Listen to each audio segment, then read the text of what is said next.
Okay, this is Plan of Care tutorial part 2, starting at identity. So you have your previous goals section.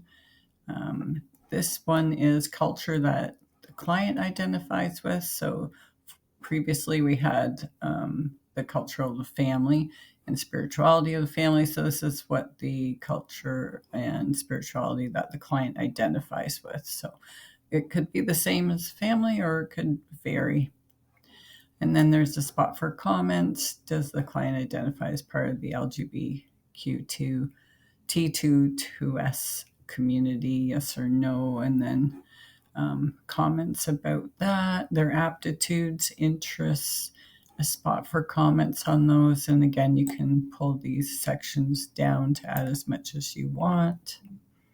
Any collections that they may have, you can select multiple and then comment on that. Do they identify as having a disability? Do they identify as being in care? And then your goals for that section.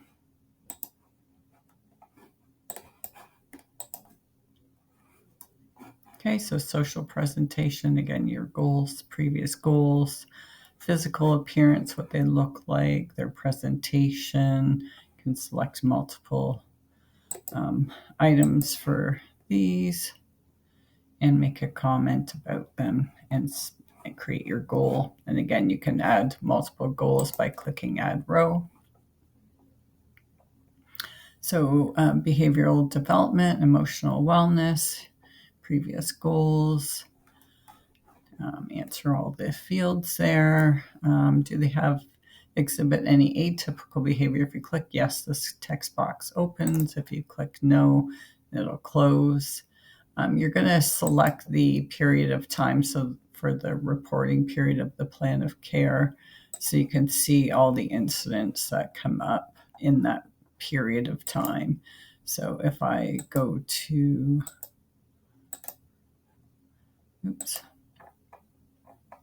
September 13th, which is my plan of care start date, to today, there are no incidents or serious occurrences in that period of time. Okay, so then just provide details. The latest safety assessment plan link is here. So during the meeting, you could just click it and it'll come up automatically.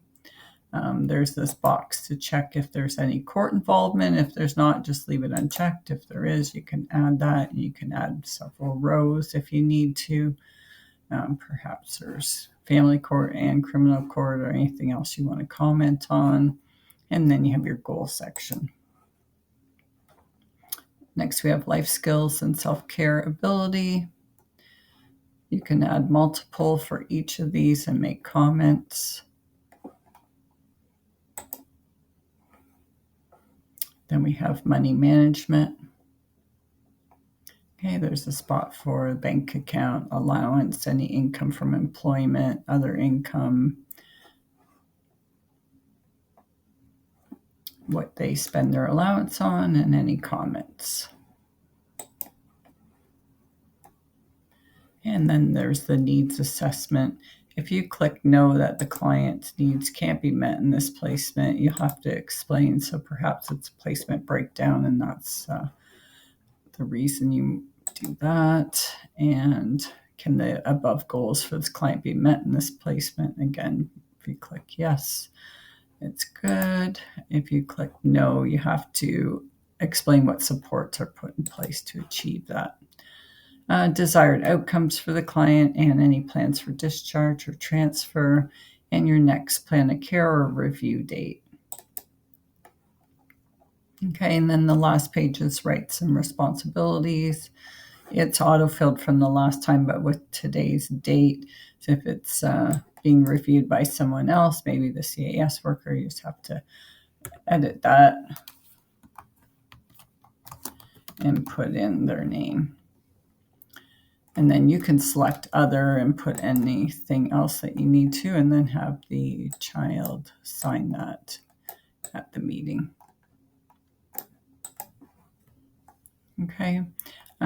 This will come up for signature on the foster parent's bell icon. which is at the top of their profile here. If they click it on, there'll be a notification for them to sign the plan of care. And your own signature should come up automatically. And then you're going to click submit. If you need to add more information still after the meeting, just click save so that you can go back in and add any information. But I am complete, so I'm going to click submit.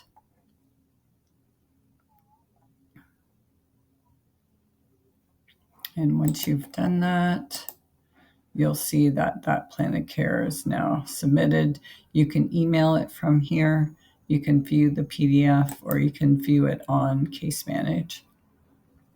So if I click view, you can see all the sections here.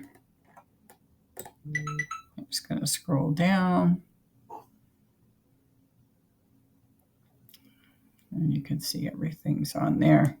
Or you can print it to a PDF and email it that way.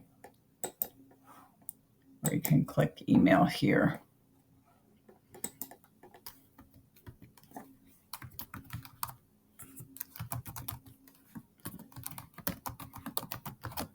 And remember just to copy the password and send it in a text or an email separately, and then you just click send. Okay, so that's that. If you have any questions, please reach out to me. Thank you.